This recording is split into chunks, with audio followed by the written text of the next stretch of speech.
নমস্কার, আমি গ্রীষা।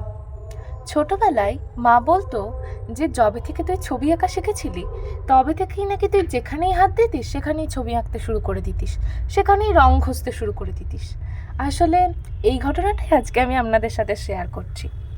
একদিন বেরিয়েছিলাম একটা বন্ধুর সাথে, আর সে এই বোতলটা কিনেছিল জল খাবার জন্য। তারপর সে ফেলেই দিচ্ছিল, যদিও আমি বললাম না না, ফেলিস না ফেলিস না, আমাকে দে।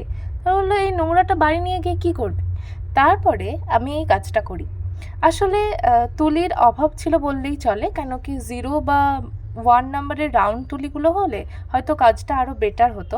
কিন্তু যেহেতু আমার কাছে ফ্ল্যাট তুলি ছাড়া আর কিছু ছিল না, তাই হয়তো এটুকুই হয়েছে, এর থেকে বেশি আর আমি ভালো করে উঠতে পারিনি। যাই হোক, তারপরে ওকে যখন আমি দেখালাম, বললো বাহ, কাজ একটা করেছিস।